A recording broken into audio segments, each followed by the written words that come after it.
Good evening, everyone. I am Dhanush. I will be your host this evening for the sixth episode of our Alumni Podcast series. With me is Krithi, who is a fraud strategist at Toronto Dominion Bank's Financial Crimes and Fraud Management Wing. She's pursued her master's degree in management analytics, data science and analytics from the University of Toronto, Rotman School of Management. Welcome, Krithi. Good to have you here. Thanks, Dhanush. Yeah, so could you tell us more about yourself? Uh, how have you been? How are you killing time? How I've been killing time? Yeah, like Uh, recently. What's the, what have you been up to? right. So I'm just going to give you a little background about myself, and then we can move to what I've been up to off late. So I graduated from computer science in 2018, and right after my graduation, um I moved to Toronto for my master's in management analytics. Um so I guess you already mentioned that the management analytics program is kind of at the intersection of data analytics, data science, and business. So it kind of really helped me develop the skills I needed to bridge the gap between my technical know-how that I learned in my CSE program and also business implementation. So when I was in Toronto, I realized I wanted to move into fintech because Toronto is the financial hub of Canada, and it was really an exciting industry to be in. And when I came across the opportunity for being a fraud strategist at TD, I was super thrilled. Um, and I realized that TD is a super innovative company that would kind of allow me to leverage my analytical skills to minimize fraud losses. And so far, it's been great. I've been in the role for about a year and a half now. Um, fairly new, but the learning curve's been pretty steep, and I'm excited to see where I move in the months to come. But with the pandemic, of course, we've all moved to working from home, and that's been a whole new ball game in itself, but been pretty exciting. And yeah, so that's pretty much what I've been up to. Just work, and then when I'm not working, probably just watch some Netflix, do some online courses on the side, try out some new recipes, and that's about it. Wow, you mentioned that you've been with TD for about a year and a half, and you've in that small time period, you mentioned that you've increased loss prevention by nearly three times, and you've increased the team productivity by about an hour each week. That's great contributions from a very short time period. So Thank you. yeah. So how did you get into UOT? Like, how did you select UOT as your college, considering Um, that there are so many options? that's right. So when I was in college, so it was not until the sixth or seventh semester that I realized I wanted to go abroad for my studies. Um, I only had Canada on mind. I applied. Yeah, I did not apply to any universities in the US, so that kind of narrowed down my options. And of course, Toronto being a multicultural city, that was at the top of my list. And of course, U of T is the best university in Canada. Um, so once I kind of made up my mind that I wanted to do my master's, I started doing my GRE prep. I enrolled for a class, and then I prepared for about 3 months. And um, after after taking up the GRE exam, I also wrote my TOEFL, just so I made sure that I had both the test results before I applied to this university. Just so I could make it in the first round of applications, I wanted to be on time. So I would say it's very important to know what your options are. Like, first narrow down on the options of the universities that you want to apply to, and then see what the requirements are, and keep in mind the timelines. They're very important. So I made sure I had my GRE and my TOEFL right on time, but GRE was actually optional for my course, but then I made it a point to send in the scores anyway, because it kind of enhances your profile.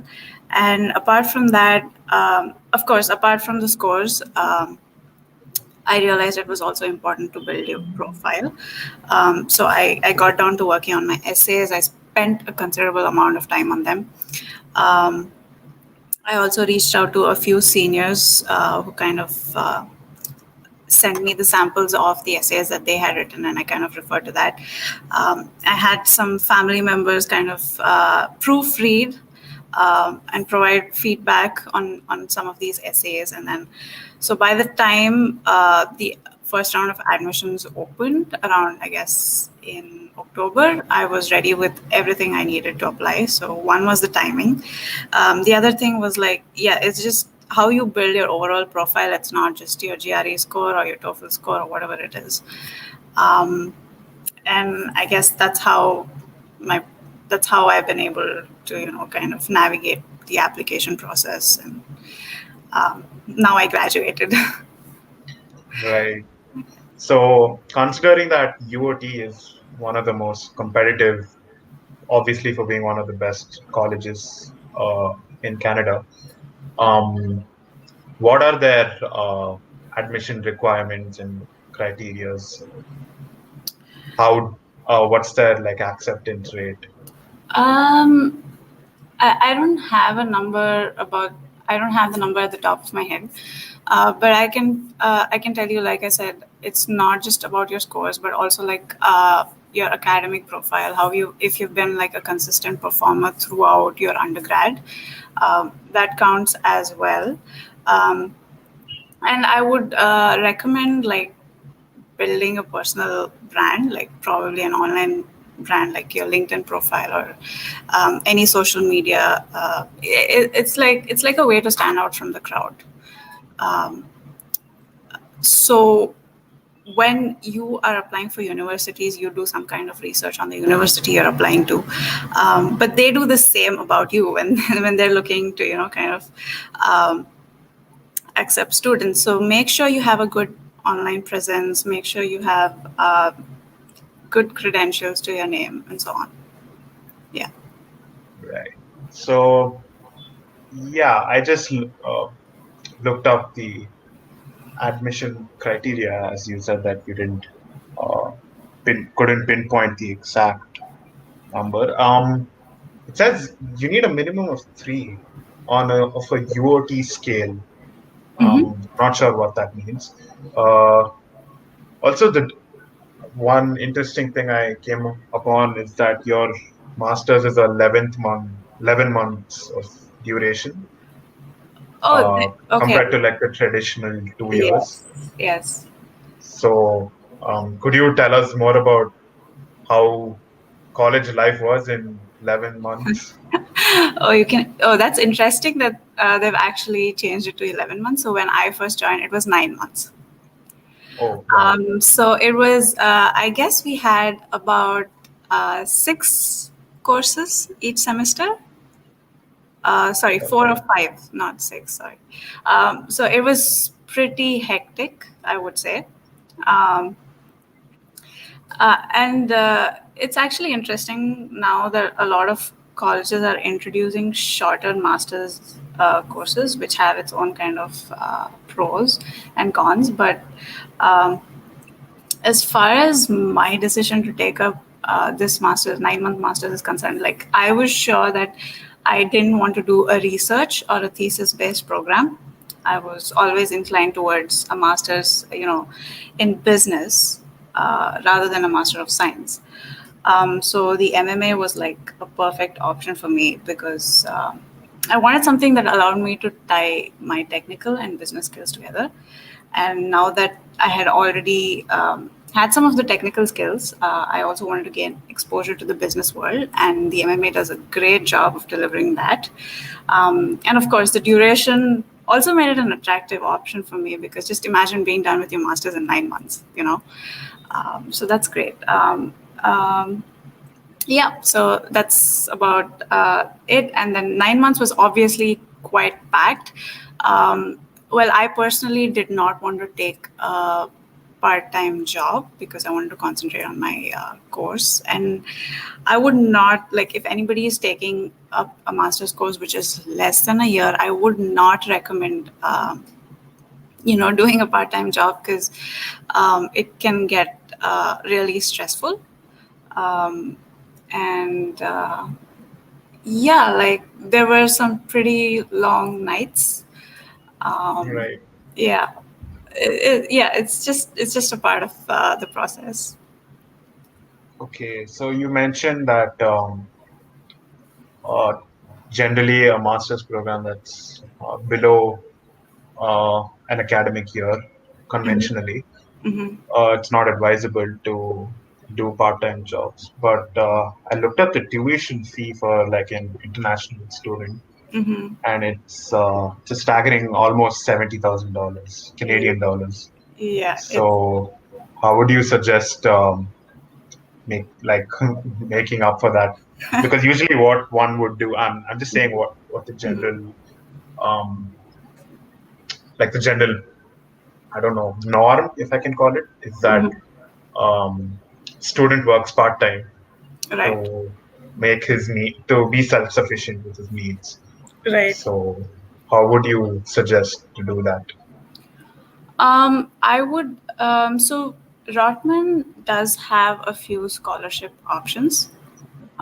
If your profile is exceptional or if you stand out, like I said, they do offer you some amount of scholarship, I guess up to $5,000. But apart from that, I would recommend if the finance is a little tight, I would recommend in that case, working for a year or so and saving up the finance you need for your living expenses, right? Because living expense for 9 months is not going to cost you a lot. That is one advantage of doing like a shorter masters. But at the same, the tuition is really high, yes, because it's a business school course, um, and yeah, I would recommend taking a loan for the tuition and then covering your living expenses with your savings. Right. Yeah, So keeping in mind that it's a business masters, yeah. isn't it kind of different that they do not require you to have any work experience, or do they? Because usually a business school does demand some amount of work experience, right? That's true. So the way the MMA was positioned at the time was it was basically for new graduates, fresh graduates right out of undergrad who were looking to make a change in their career or who wanted to take on the world of data analytics because it's a growing field and they have a lot of demand for it. But unfortunately, like there was very less expertise with respect to data analytics available probably 2 or 3 years ago. So that was kind of like the right time to get into it. And they were not looking for someone who had an extensive experience. Like the average age of my class in 2018 was about 25 years. So maximum was like about 2 years of experience, not more than that. Right. So, with so did you have to like provide any papers, or did you have, were you a part of any? Did you have to provide um, projects as a part of your curriculum in? Because I'm looking it up right now, and like I'm looking at the timeline, and it mentions that student teams are allowed to engage with real world business problems and collaborate with companies. So, were Yeah. you doing any of that? Yeah, so we had it was sort of like a capstone project which runs alongside the MMA course. You can also call it like an internship, but it was mostly like a project that we were doing. I guess it started sometime around September 2018, and it was throughout the duration of the program. So I did mine with a big retail chain in Canada called Hudson's Bay Company. So they probably so what they do is they provide you with a business problem, a problem statement, and you kind of have to work with your peers and your professors as advisors to solve the problem using analytics, of course, and that is your project. So it's kind of like giving you an in into the corporate world as well as how you can leverage data analytics to solve business problems. Interesting. So, would you call your field saturated at this point? Because you said that 2 to 3 years ago it was relatively new. So, how has it been transitioning, and how will it eventually look like? Probably say 5 years from now.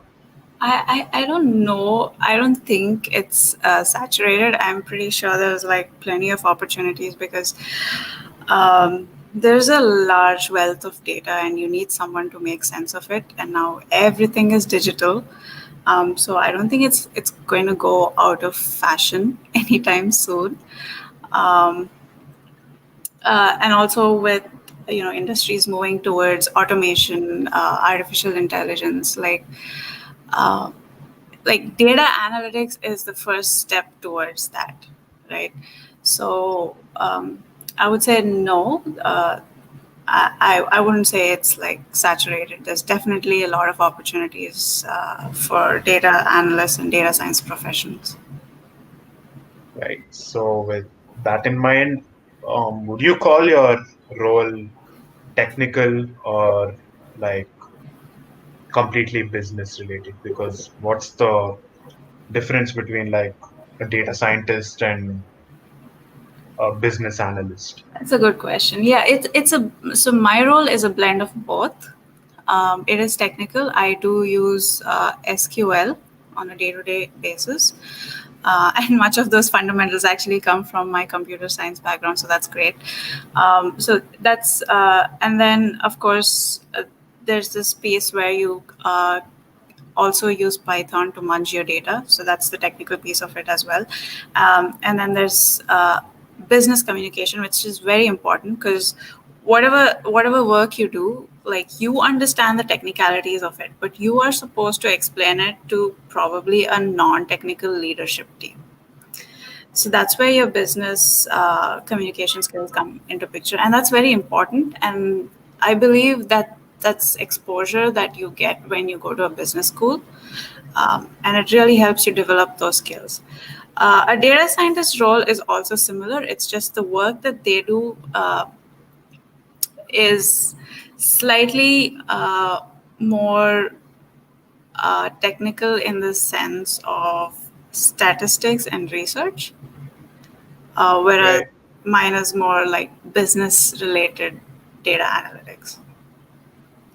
right.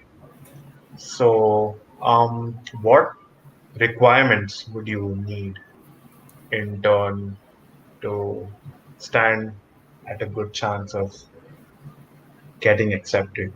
Like what um, courses or let's say internship or skill rather, what kind of skill set would you need in turn to jump into this field of business analysis?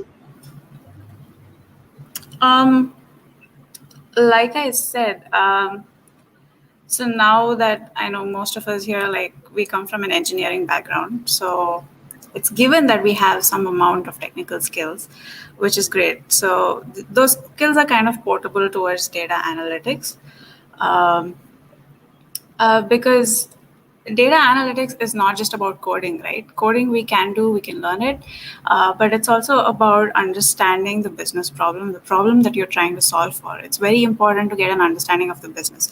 And how do you do that? You gain that A, by experience, and B, by talking to people around you, your colleagues, asking questions. So communication is really important.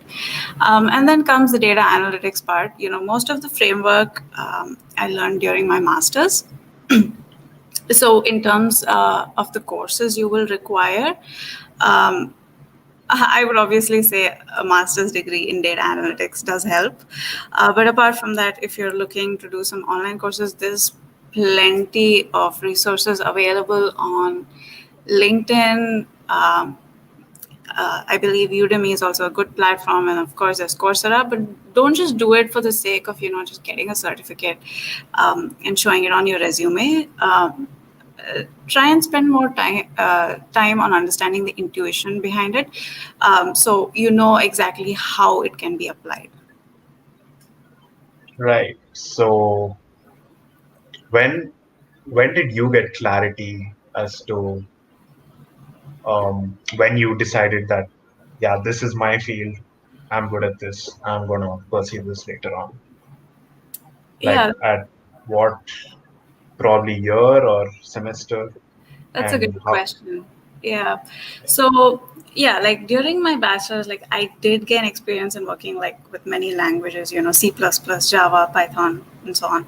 But I really liked relational database systems, management systems as my favorite course. It was really interesting, like with SQL, how you can bring data together the way you wanted it to.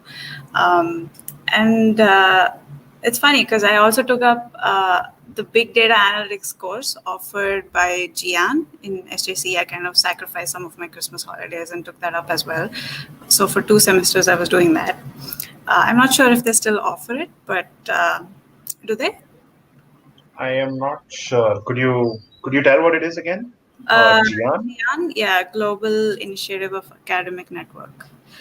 Um, Yeah, I haven't yeah. heard of it Okay, so they yet. were offering a course on big data analytics. I think this was for my sixth and seventh semester. So then I kind of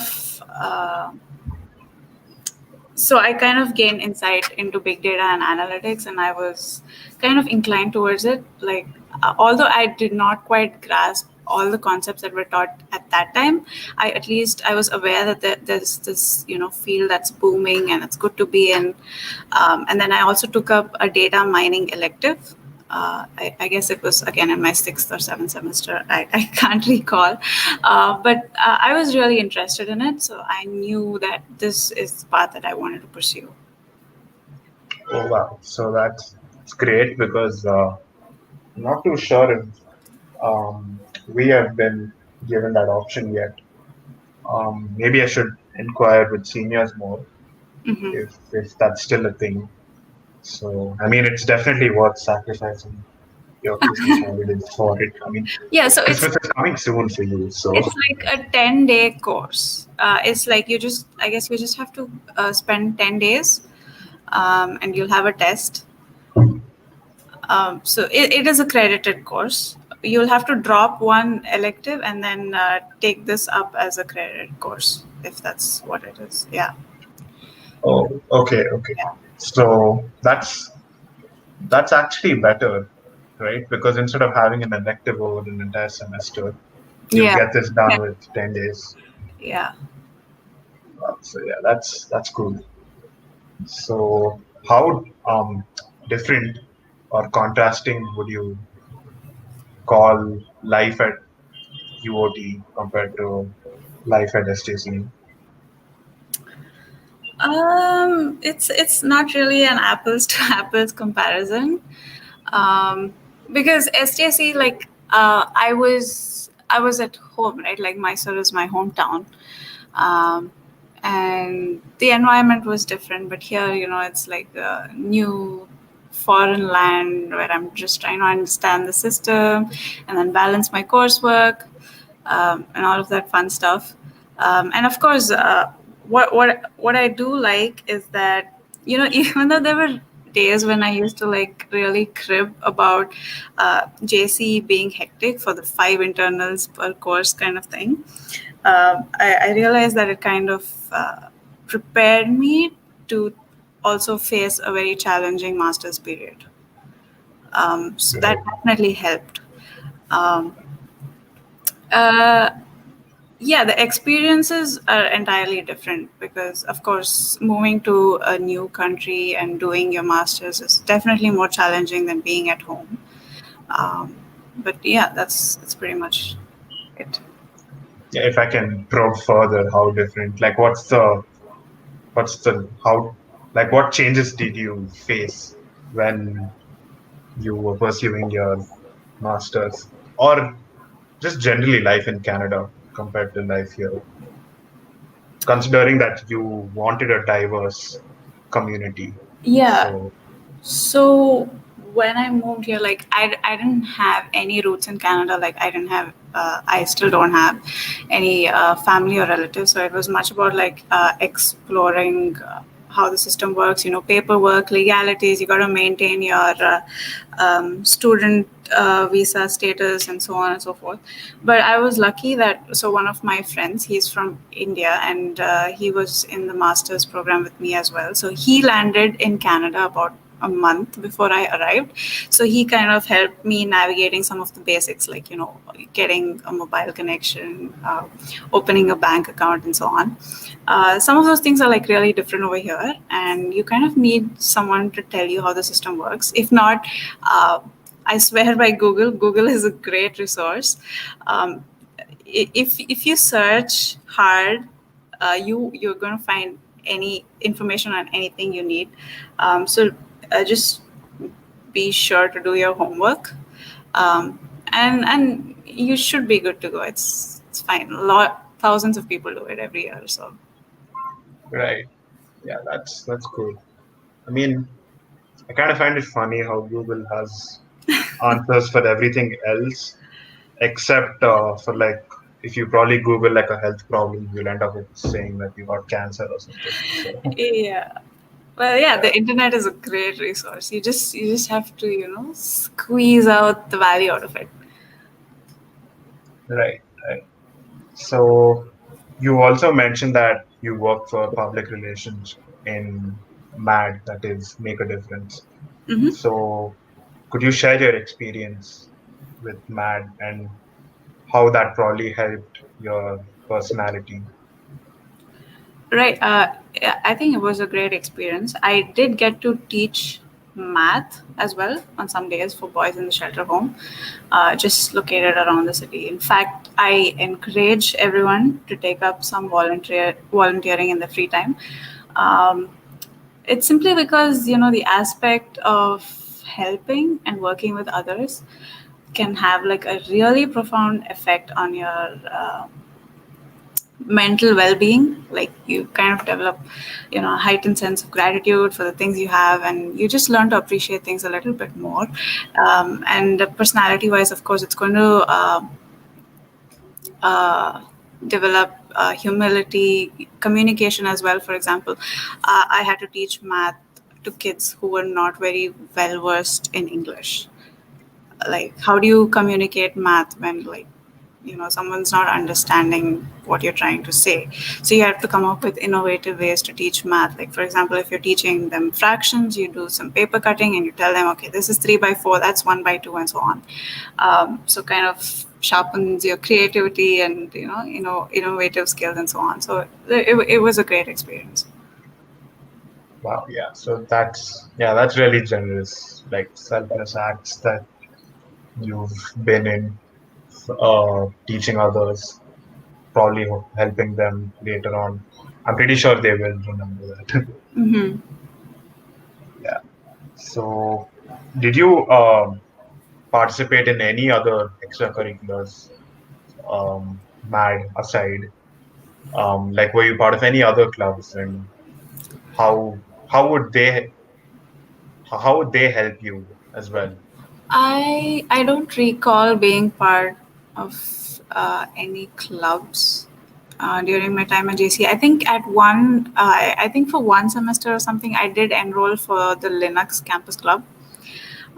But I realized I was kind of stretching myself a bit because I wanted to just focus on academics, and I really, I was not very good at managing my time, so I didn't want to overdo it. So I really didn't take part in any clubs at that time. Right. So, did you never, I mean, not never, did you like ever sit for placements, or was that completely out of your mind as well? I did not attend placements, but for the HP internship, I did, right. Like I was looking for an internship opportunity. So for that, I did write the test, but apart from that, I did not attend placements at all for any full-time opportunities. Right. So, could you tell us more about your internship with HP? What you learned from it and how that probably helped you? HP was a great experience in the sense that it gave me an insight into the corporate culture and the corporate world. Like I had no idea how people work in offices or how it looks or the etiquette. So that was a really good experience in terms of that. I also got to know uh, how the IT industry works. I had the opportunity to work with a couple of business analysts, which has a slightly different meaning back home than it does over here. So it's more like a project-based role. It was a great learning experience. But also it was a 3-day internship, like it was 3 days a week. So doing back and forth between Mysore and Bangalore for those 3 days and then attending class on the remaining 3 days. That kind of got a little busy after a while, I would say. But it was totally worth it. I guess, yeah, I mean, Yeah. any kind of experience regarding internships do tend to help Yes. you Yes. later on, 100%. subconsciously or Yeah. intentionally. So, yeah. Also, after you finished your masters, how long would you have to, let's say, land a job, or what's the status of um, your residence or visa, if I could ask? In Canada? Yeah. Yeah. So let's say, so in Canada, you get your work visa for the duration of your master's program. So if you did like a 9-month course, you would get like a 1-year work visa, right? Okay. Yeah. So, sorry, what exactly like do you want to know? Like, So, like, is there like an optional window where um like how it is in US, right? right, So you right, right. have like Okay. So let's say my visa starts in. Let's say my student visa is from January to December, right? right, And my course obviously finishes sometime, let's say, in October or November. Now, from the completion of your course, you have a window of 3 months to apply for your work visa, but your student visa should still be valid at the time of application of your work visa. Does that make sense? right. Yeah, Uh, yeah. so it's like if you finished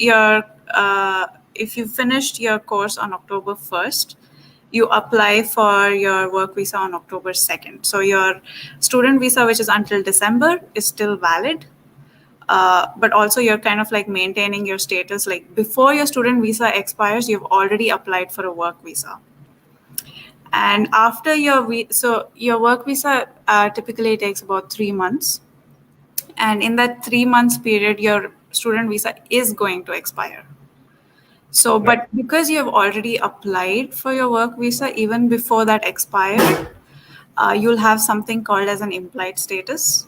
And that's still valid. Employers still do recognize that, and you can still work on an implied status when your student permit has expired, but you're still waiting on your work permit. Right. Yeah, Okay. so that's how it works. Well, okay. Yeah. This is the That's problem with just 1 year courses, right? But if you do a 2 years master's, you have like 3 years work permit. That gives you ample of time to do anything. so. I guess that's. I mean, 3 years, as in, out of which 2 years are for your studies and 1 year is for you to land a job, or you have 3 years after you finish your 2 years. Yeah, you have 3 years work permit after you finish your 2 years of student visa. But with a 2 year student visa, also, like I'm sure most of them finish their program within the first 16 months or something. So you have like a bigger window to kind of uh, get your work permit. Right. So with that in mind, is it would you call it more hard for like an international student to land a job?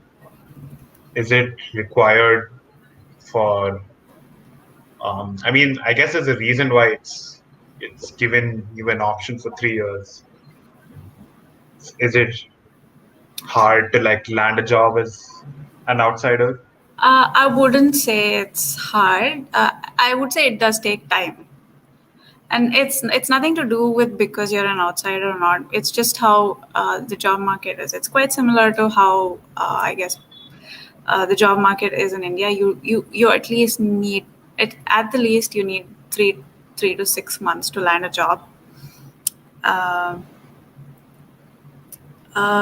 yeah, so I wouldn't say it's hard for an outsider, especially if you've done your masters here. Like you have some credit, like employers might find it easier to trust your skills because they understand the courses here better than they do with an undergrad degree like from India. Right. I guess the real challenge is venturing out on your own because Yeah. what we are used to is colleges coming, I mean, companies coming to us. So Mhm. I guess there it's reversed. Like nobody comes, or do they come to campus, or do you have to search on your own? So some of them do come to campus. They're called graduate programs. So they kind of hire students right out of college or like even before the graduate. It's like it's like how placements work in JC, right? So even before you graduate, you have a job. Those are called graduate programs, but those are like very few. For the most part, you'll be out on your own looking for jobs, applying online. But with the help of your career services team in your college, you can land good opportunities because they're kind of going to help you, draft your resume, your cover letter. They're going to provide you feedback, and they're going to conduct mock interviews and so on. So that's really helpful. But that aside, it's going to take time. Yeah. Okay. Yeah. I guess that were some good insights regarding that. So what did you gain while interacting with your fellow peers, contributing to the Rotman community? Because you did mention that you were a program ambassador Yeah. for the Rotman School of Management. So could you tell us more about your contributions? So so as a Rotman ambassador, like you pretty much represent the program. People always come forth with their questions. They're always going to have, they're always going to want to need insight into the program and how you kind of navigate uh, your time. Much like the session over here. But of course, when let's say prospective MMA students uh, get in touch with me, it's like I get to learn a bit about their background, their experiences, and their perspective on things. At the same time, I tell them more about what I do, and probably provide even advice on how they can navigate their admissions or what would help, provide feedback, on probably their profile, the resume, and so on, just to kind of help them, present their best foot forward for the program. And of course, we network to build relationships within the Rotman community. It helps when at any point in your career you need help or advice. You can talk to someone who has one shared experience that you have, that is your master's program. Um, yeah, like I said, pretty much like how we're doing this podcast right now. Yeah. That's how it works. Yeah. I mean, always finding someone to relate to is definitely, I guess, it makes you feel more at home, Yeah. I can say. So yeah. Any particular things that you would suggest that you would have taken consideration while you were in college? Uh, Something that you wanted to do but you didn't do. the, well, they're not so much like regrets that haunt me at in the middle of the night, but it's more like, yeah, I do wish I had done one or two things a little differently. Um, I wish I had spent more time understanding the intuition behind the application of the subjects we studied, rather than mostly just cramming them into my head for the sake of internals. But I know that when the semester gets hectic, invariably that happens. But it's really more about managing your time. I would say time management is like really important. Even when you guys graduate and start working, like you'll find that you have to make time for certain things. Be it, like in this case, do some extra learning on the side to understand what it is that you're actually reading, where it's applied. And then, of course, now that I look back at the course, I do realize that some of the fundamentals that we were taught back in JC are really solid, very applicable to most technical programs today. So I would say just focus on learning and don't just do it because you want a job or yeah, I would say that. Right. So, I mean, you're not alone in thinking as to how the subject applies later on. But I guess we tend to do it just for the marks, Yeah, just considering that. yeah, like we are always curious, like we're always questioning when we're reading something. You're like, okay, where is this used? You just take that time to go and see where it's used. It really helps. So it kind Right, of helps you connect the dots between what you're reading versus where it can be applied. right, right. So, with that in mind, what was like your favorite semester or your favorite subject? Like I said, I really liked relational database management systems. um, I still use it today at my work. Some of how databases are structured, like select queries, basic joins, all of that.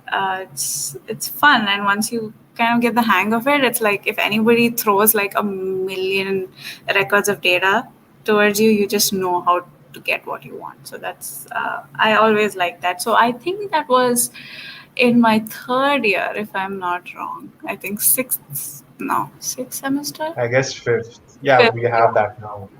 yeah. That- Yeah. The schemas and all that yeah, stuff. yeah.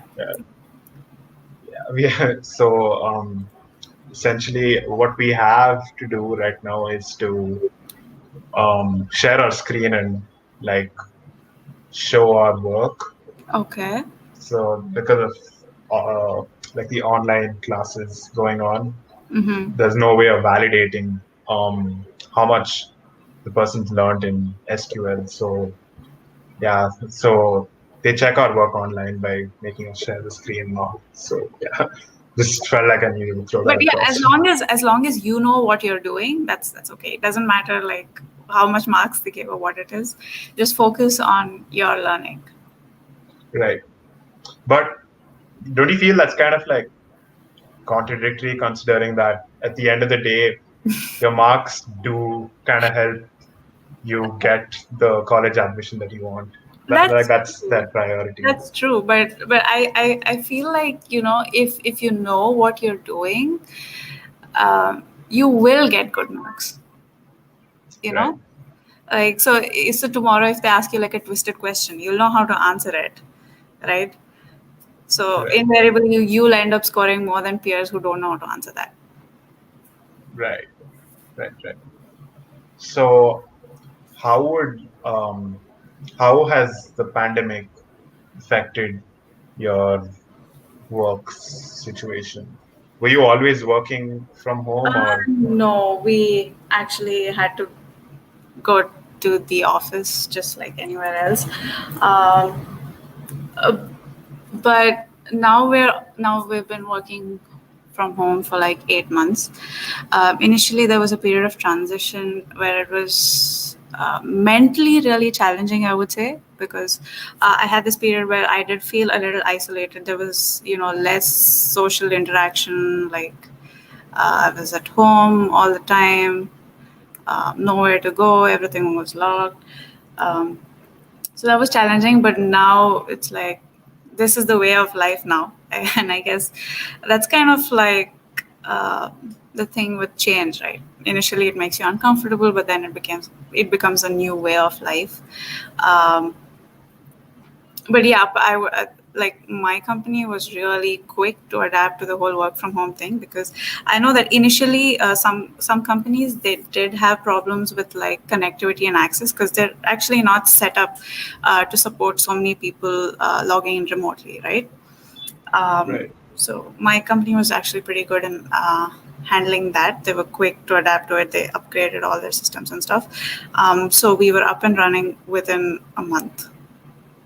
Wow. So yeah, that's cool. Keeping you busy during the time where everyone's trying to Yeah. find something to do. Yeah, but then but without the commute and stuff like that, you do end up saving a lot of time. Um, and I believe, like, I can't speak for everyone, but for me at least, the benefits of working from home have outweighed the disadvantages. Um, it, Right. it really allows you to be flexible between, your job responsibilities versus managing your personal stuff. So I really like it this way. Right. I mean, working is different, and like, how would you imagine yourself sitting in an online class, for Uh, instance? I don't know. Like, that's interesting. Like I have done a couple of online courses, and I like the fact that I don't know how it works for you guys right now, but I don't know if they're pre-recorded or live. Um, but No, it's live. it's live. Okay, so that's hard to imagine. Honestly, I don't know. I think I would be prone to a lot of distractions if I'm sitting at home, um, and that too, like, not having that experience of sitting in a classroom around your friends, taking notes. That would be a little difficult, and even when it comes to doing practical stuff, like I don't know how the computer labs are working now, because yeah, like you said, just share your screen. That's quite challenging. um, yeah. Yeah, a lot of people have had problems with that actually. So either their laptops or computers you can't share. There are a lot of technical Yeah, it's really disparities. unfortunate. It's really unfortunate. But I just hope everything works out well for you guys. Right. Thank you. I mean, you still like what you're doing, so not too sure if that's the same case for us. Okay, so we'll be diving into the questions that are coming in Yeah, live. sure. So, first question is, how did you get your basics right for the management role, and what exactly is your job role as a fraud strategist? I think you've answered that, but I guess they missed it. So, Um, yeah, as far as the basics are concerned, like I said, you have the technical skills. You just need to, uh, kind of hone your communication and business skills a little bit on the side, and then in masters, obviously, you'll be doing it in a greater detail. But as far as my job role is concerned, so I work as a fraud strategist for TD Merchant Solutions, so which is on the acquiring side of the bank. So an acquirer is basically any financial organization that allows merchants or retail stores, that is your shopkeepers, to accept electronic or credit card payments. So basically, whenever you walk into a store and use your credit card on the machine, all the transactions coming through that point of sale would be monitored under my portfolio. And of course, fraud can perpetrate even through the debit machine. So, for example, if the machine is stolen, compromised with a skimmer that stores your card information, and so on. So my job is to come up with strategies to avoid this kind of fraud in the future. I hope that makes sense. Right. Yeah, I guess you did kind of address it in brief as we started. So I guess they wanted more in-depth view of it. So yeah. The second question is, how would you manage your workload? I guess what you meant by that was probably your workload and your social life. Actually, yeah, it's become way, like I said, with work from home, it's become a lot easier. I do go and meet some of my friends on the weekends, or even my colleagues at times. So that's as far as my social life goes. But apart from that, I find there's enough time in a day if you make it. So it's really the culture here, or at least within my organization, is like it's not you are there is a chance for you to kind of realize that perfect work-life balance. It's like we work 37 hours a week, and so that's 37 hours a week, and there is plenty of opportunity for you to pursue your other interests as well. The concept of overtime, like I've heard from some of my other friends working back in India, is non-existent here. So you do have a lot of time to get some of your personal priorities done. Right. I'm pretty sure that was very insightful for whoever asked.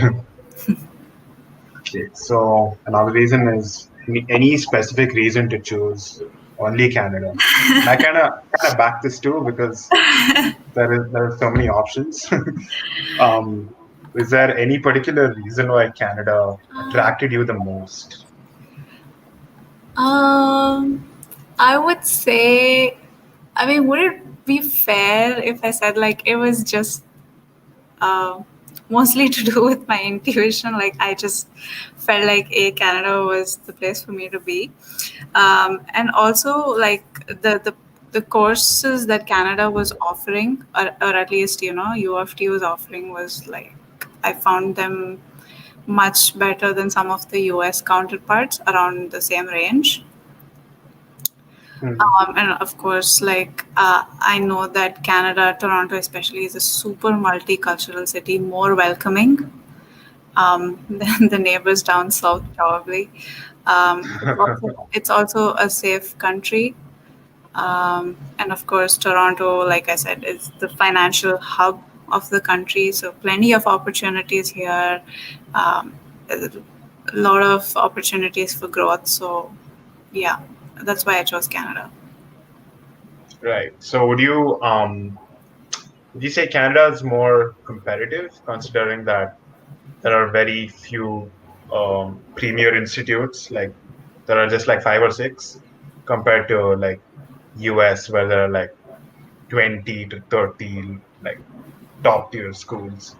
Yeah, I guess it would be harder to get into one of the top tier schools in Canada than it is in US. Yeah, for sure. Especially, the courses which are more in demand, for example, computer science. But as far as the other courses are concerned, I guess it's okay. Right. So another question is, does your CGPA matter for getting into good colleges for MS? Yes, I think that does. yeah, Yeah. it does matter, but it's not the only thing that matters. Right. Okay. Next question is, um, what's the rate of technical growth in a non-technical organization or company? I'm not quite sure what rate of technical growth is referring to here. I guess what he means to say is there will there be a demand for uh, technical expertise in non-technical organizations and companies, Oh, considering that? these days everybody is technical. There is Yeah, nobody who does not know. I mean, you cannot progress much if you don't have some basic technical knowledge. So right, technical skills are always going to be in demand. So it's good to have those by your side. right. And the next question is, what are the management courses that engineering graduates can opt for? And if you considered these other options at Rockman? That's a good question. So, um, as far as management courses are concerned, I know that it is pretty limited, with MBA being the top preference, but you do require some experience to get into MBA. But apart from that, like I said, a lot of universities are now introducing short master's programs. And how these master's programs work is that they're basically like a subset of one of the subjects in that you would study in an MBA, and they go in depth. For example, management analytics or business analytics. Data analytics is actually something that MBA graduates do learn, but in this master's we do it more in depth. I know that there's also a master's in supply chain management, which is again a subset of an MBA, but you do learn it more in detail. And I'm pretty sure that you will find many other such courses.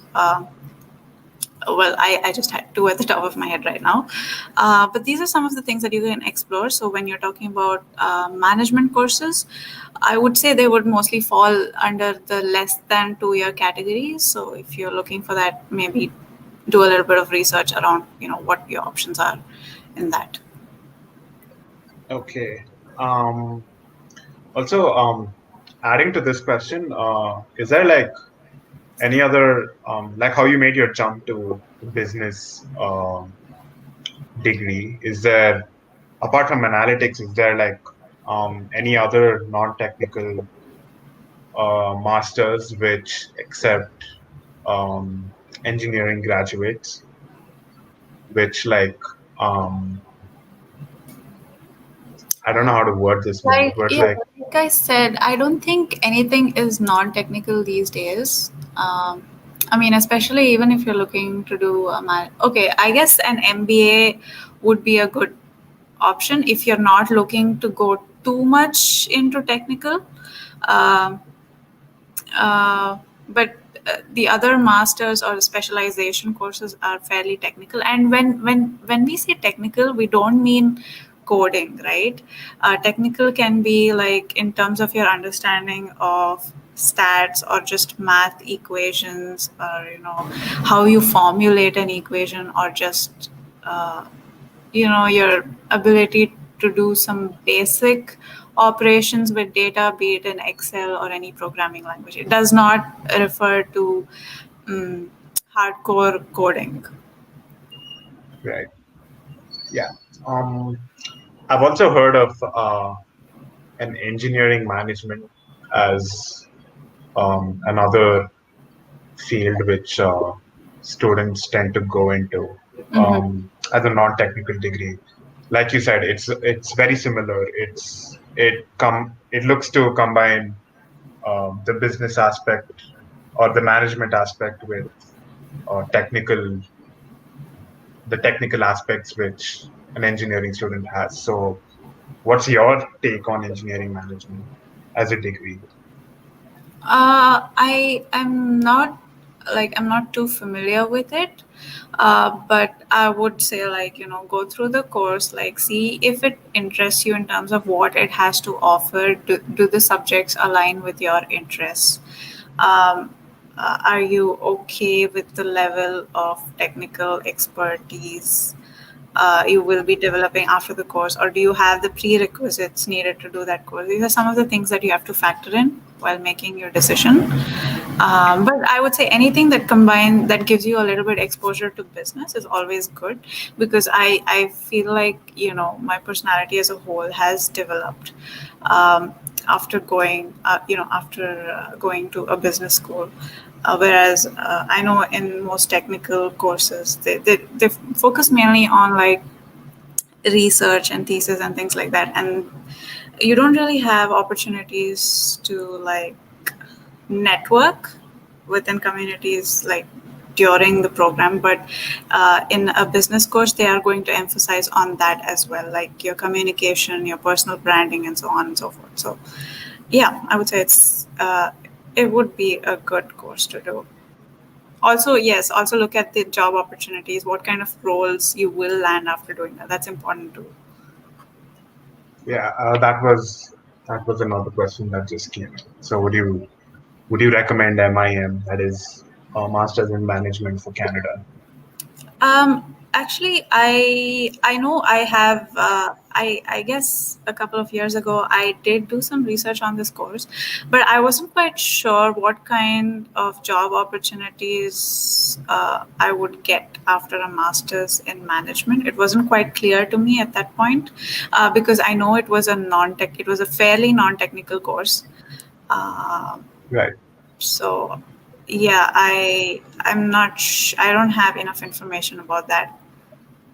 I mean, that's fine. So, you've already given us a lot to addressing the other questions. I guess they can search that on their own. As you said, Google has all the Google, answers. yes. Yes. Yeah. So with that, that's our final question from the comment section. Um, it's okay. There's one more.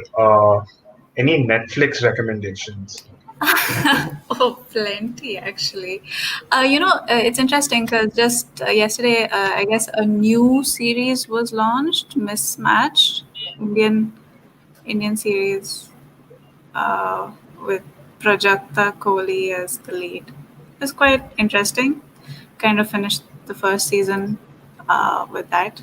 It's called Mismatched. Um, Okay. yeah, just check it out. It's pretty interesting. Modern day college life problems, issues, quite relatable. I guess it's nice to see India kind of progressing towards these kind of shows. Oh, so it's an Indian show. Yes, yes, it's an Indian show.